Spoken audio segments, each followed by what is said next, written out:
अस्सलाम वालेकुम मेरी यूट्यूब फैमिली, क्या हाल चाल है आप सब ठीक है। उम्मीद करती हूँ कि आप सब ठीक होंगे। तो आज हम बनाने जा रहे हैं जी बटर केक यानी बटर टी केक। ये बटर टी केक इतना मज़ेदार, इतना सॉफ्ट बनता है कि आप दुकान से लाना जो है ना वो भूल जाएंगे और घर पे ही इसको बनाएंगे। ये इतना मज़ेदार बनता है। अगर आप मेरे चैनल पर नए हैं तो काइंडली मेरी वीडियो को लाइक और मेरे चैनल को सब्सक्राइब कर दें और बेल आइकन पर क्लिक कर दें ताकि नेक्स्ट आने वाली वीडियो की नोटिफिकेशन आप तक पहुँच सके। तो ये रेसिपी जो है मैं साथ साथ आपको मेंशन कर दूंगी कि कितने कितने इंग्रेडिएंट्स इसके अंदर मौजूद हैं। ये जो रेसिपी है मैं 3 अंडों की पेश करने जा रही हूँ आपके सामने और ये इतना मज़ेदार केक बनता है। और तो साथ साथ मैं जो है आपको सारे टिप्स और ट्रिक्स भी इसके अंदर बताऊंगी कि किस तरीके से आपने इसको बनाना है और किस तरीके से आपने इसके स्टेप्स फॉलो करने हैं। तो चलते हैं जी वीडियो की तरफ। तो सबसे पहले जी ये इंग्रेडिएंट्स आपके सामने मेंशन किए हुए हैं। अंडे हैं, मैदा है, बेकिंग पाउडर है, शुगर है, उसके बाद टूटी फ्रूटी है, उसके बाद उसी के अंदर मैदा डाला हुआ है और साथ में बटर है। तो यहाँ पर हम लोगों ने ले लिया जी बटर, उसके बाद ये टूटी फ्रूटी है और साथ में मैदा था, ये था जी शुगर और साथ में जो है ये मैदा और साथ में बेकिंग पाउडर और 3 अंडे। 3 अंडों की हमें ज़रूरत पड़ेगी। अगर आप इसको और साथ में ये वनीला एसेंस है, आप इसके अंदर वनीला एसेंस डालें या फिर पाइनएप्पल जो भी आप डालना चाहें आप डाल सकते हैं। तो सबसे पहले हम लोग क्या करेंगे कि मैदा और जो हमारे पास बेकिंग पाउडर है उनको हम दोनों को अच्छे तरीके से मिक्स कर देंगे। इतना हम लोगों ने मिक्स करना है कि हमें तसल्ली हो जाए, हम सेटिस्फाइड हो जाएं कि हमारा बेकिंग पाउडर और मैदा जो है वो अच्छे तरीके से मिक्स हो गया है। ठीक है, और इसको हम लोग रख देंगे। फिर उसके बाद हम लोगों के पास आएगा जी टूटी फ्रूटी और साथ में जो है यहाँ पर मैदा है जो कि मैंने 1 टेबल स्पून लिया है। अगर आप यहाँ पर आपके पास टूटी फ्रूटी नहीं है तो आप इसकी जगह आप आलमंड्स वगैरह भी डाल सकते हैं। तो यहाँ पर मैंने टूटी फ्रूटी और मैदे को अच्छे तरीके से मिक्स किया और उसको भी मैंने साइड पे रख दिया। अब बारी आती है जी पैन की। तो ये हमारे पास है जी पैन। इसके अंदर तकरीबन 4 अंडों का जो है ना वो मटेरियल बन सकता है। तो आपने ये जो पैन है वो ले लेना है और उसके बाद जो है ना इसको इसके अंदर जो है हम लोग ग्रीस कर लेंगे ऑयल से, बटर से, जिससे भी आप ग्रीस करना चाहें कर सकते हैं। उसके बाद हम लोगों ने इसके ऊपर बटर पेपर लगाना है। बटर पेपर मैंने रफली सा लगा दिया था, तो आप भी बटर पेपर इसके ऊपर लगा दें। और अगर बटर पेपर नहीं है तो आप कोई सा भी कागज़ जो है कॉपी का वो भी ले सकते हैं, वो भी लगा सकते हैं। तो यहाँ पर आपने बटर पेपर लगा देना और बटर पेपर के बाद इसके ऊपर आपने दोबारा से थोड़ा सा ऑयल जो है वो स्प्रे करना है।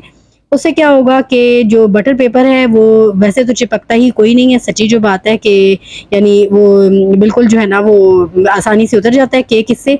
फिर भी आपने थोड़ा सा हल्का सा ऑयल जो है वो लगा देना है बटर पेपर के ऊपर भी और बटर पेपर के नीचे भी। और उसके बाद आपने इसको चारों साइडों पे जो है वो ऑयल जो है मिक्स कर देना अच्छे तरीके से। ठीक है, जब आप इसको रेडी कर देंगे तो ये जो है ना आपने इसको साइड पे रख देना है। उसके बाद बारी आती है जी बटर की। बटर हम लोगों ने यहाँ पर जी नॉर्मल टेम्परेचर का लेना है। ठीक है, तो यहाँ पर हम लोग बटर लेंगे और बटर को हम लोगों ने अच्छे तरीके से बीट करना है। इतना बीट करना है कि ये फ्लफी हो जाए। और जब फ्लफी हो जाएगा तो उसके बाद हम लोगों ने इसके अंदर डालनी है चीनी। ठीक है, चीनी हम लोगों ने कैसी डालनी है, यानी कि icing sugar, powder sugar, icing sugar आप डाल सकते हैं। आप लोगों ने मोटी चीनी जो है इसके अंदर नहीं डालनी।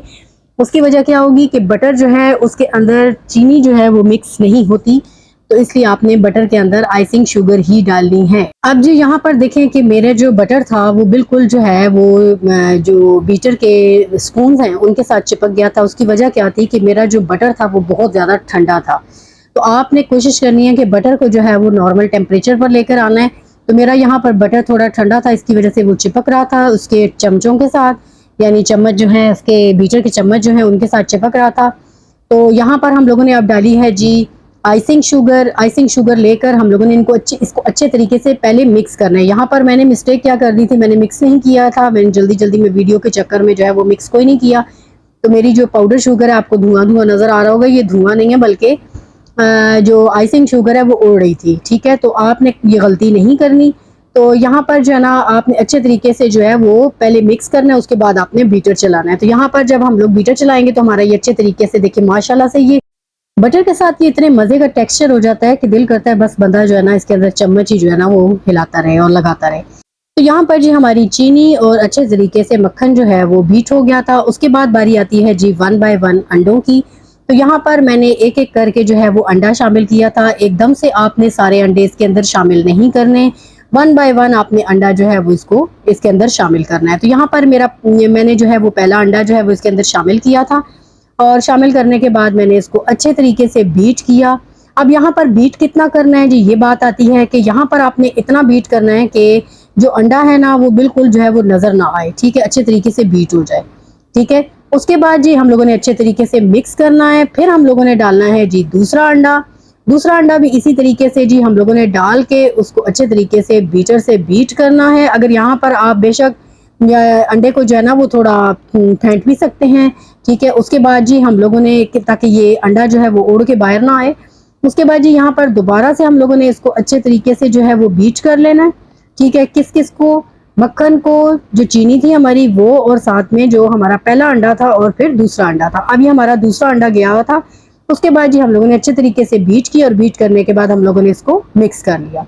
अब बारी आती है जी तीसरे अंडे की। अब इसी तरीके से हम लोगों ने तीसरा अंडा इसके अंदर शामिल किया, और तीसरा अंडा भी शामिल करने के बाद बेशक आप इसकी जर्दी को जो है वो थोड़ा सा चम्मच की मदद से मिक्स कर लें, या फिर आप वैसे जो है मिक्स कर लें। तो ये जो बीटर के चम्मच हैं उनके साथ आप चम्मच उन चमचों से भी आप मिक्स कर सकते हैं।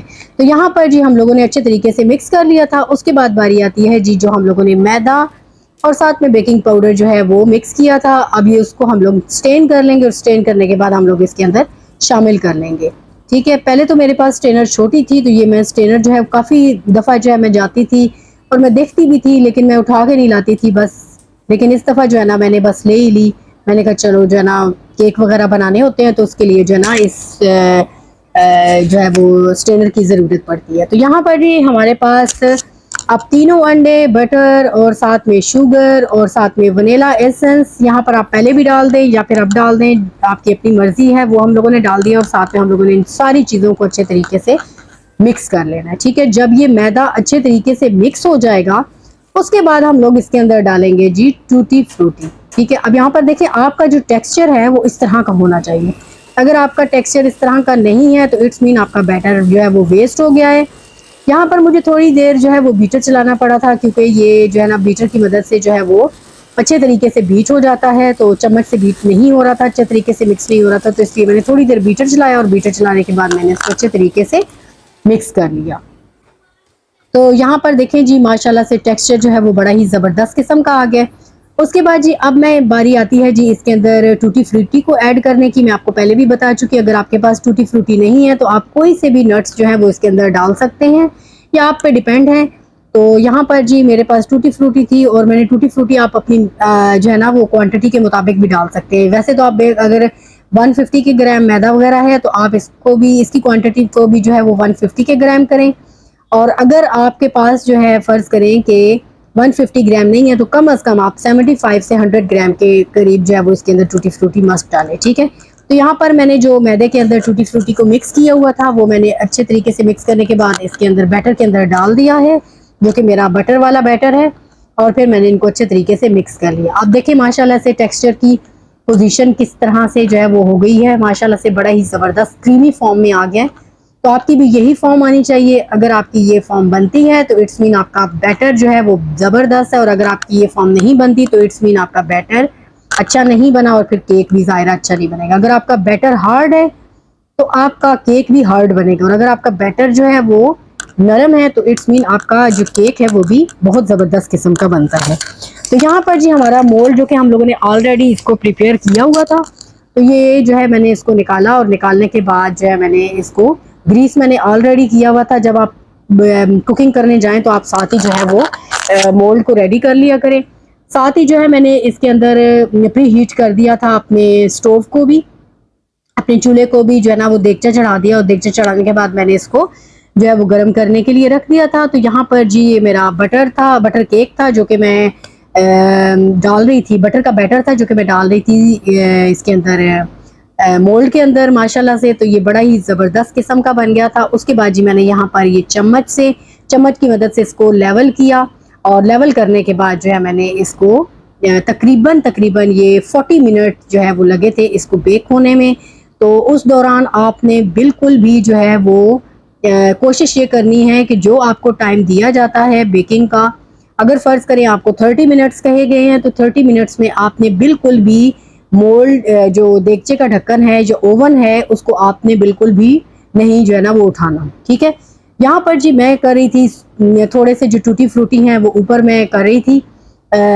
ये जो टूटी फ्रूटी है ना, ये जब इसको बेक करें ना तो ये थोड़े हार्ड हो जाते हैं, ठीक है। तो इसलिए मैं इनको प्रेस करके मैं अंदर कर रही थी ताकि जो है ना ये बैटर के साथ मिक्स हो जाए। तो यहाँ पर मैंने तमाम जो मेरा था बटर का मिक्सचर था, मैंने उसको मोल्ड में डाल के मैंने ऊपर जो है बटर इससे टूटी फ्रूटी से मैंने गार्निश कर दिया और फिर मैंने इसको जो है वो प्रेस करके नीचे बिठा दिया था ताकि जो है ना वो ज़्यादा प्रोमिनेंट सामने ना आए, ठीक है। तो यहाँ पर जी बस हमारा जो है वो रेडी हो गया था। तो मैं बता ये रही थी कि आपको अगर टाइम दिया जाता है 40 मिनट का, तो इट्स मीन आपने 40 मिनट में एक दफ़ा भी उसको ना ओवन को खोल के देखना है और ना ही देगचे को खोल के देखना है, ठीक है। उससे क्या होगा कि जब आप देगचे को या ओवन को खोल के देखते हैं तो उससे क्या होता है कि आपका जो बैटर है वो ख़राब हो जाता है, ठीक है। यानी आपका जो केक है वो ख़राब हो जाता है और फिर क्या होता है कि आपका जब केक ख़राब हो जाएगा तो फिर ज़ाहिर है जो आपकी मेहनत है वो ज़ाया हो गई। तो इसलिए आपने जो 40 मिनट आपको मैं दे रही हूँ, इन 40 मिनट के अंदर आपने बिल्कुल भी इसको देखना नहीं है, ठीक है। तो चलते हैं जी, हम लोग रखने के लिए अपना जो हमारा केक का मिक्सचर है उसको हम डालते हैं जी अपने देगचे के अंदर रखते हैं और फिर देगचे के अंदर हम लोग इसको 45 मिनट के अंदर रखेंगे। तो ये देखें जी अब 45 मिनट हो गए हैं और 45 मिनट के बाद देखें माशाल्लाह से इसकी कलर देखें, माशाल्लाह से बड़ा ही ज़बरदस्त किस्म का इसका कलर आया है और यहाँ पर देखिए इसका टेक्सचर भी बड़ा ज़बरदस्त किस्म का है। तो ये जो है वो आपका टेक्सचर जो है वो आना चाहिए। अब ये देखेंगे जी हम माशाल्लाह से, अब हम इसकी कटिंग करेंगे और देखिएगा कि कितना ये सॉफ्ट है।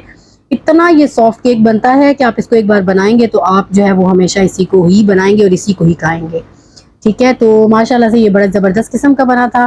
तो जी अब हम लोग जो है ना इसको जो है वो इसकी जो रैपिंग है वो खोलने जा रहे हैं और ये देखिए माशाल्लाह से चारों साइडों से इसका कलर जो है वो बहुत ही ज़बरदस्त किस्म का आया है, जिस तरह से आना चाहिए था उस तरीके का आया है इसके ऊपर कलर। अगर आप इसको थोड़ी देर और रखना चाहते हैं तो रख भी सकते हैं, लेकिन ज़्यादा नहीं, क्योंकि फिर इसके कॉर्नर्स जो हैं वो मोल्ड से हटना शुरू हो जाते हैं, ठीक है। जब आप ओवर कुकिंग करेंगे तो उसमें क्या होता है कि आपका केक जो है ना वो हार्ड होना शुरू हो जाता है, तो इसलिए आपने ओवर कुक नहीं करना। तो यहाँ पर जी हम लोगों ने केक जो है वो निकाला है और ये देखिएगा माशाल्लाह से इतना सॉफ्ट बना था, इतना सॉफ्ट बना था। ये देखिए माशाल्लाह माशाल्लाह बहुत ही सॉफ्ट किस्म का केक बना था। ऐसे लगता था जैसे मुंह में डालेंगे तो मुंह में जाके जो है ना ये घुल जाना है, इतना ये सॉफ्ट बना था। तो ये जी माशाल्लाह से बहुत ही ज़बरदस्त रेसिपी है। अगर आप मेरे चैनल पर नए हैं तो काइंडली मेरी वीडियो को लाइक कर दें और मेरे चैनल को सब्सक्राइब कर दें और बेल आइकन पर क्लिक कर दें ताकि नेक्स्ट आने वाली वीडियो की नोटिफिकेशन आप तक पहुंच सके। अल्लाह हाफिज़।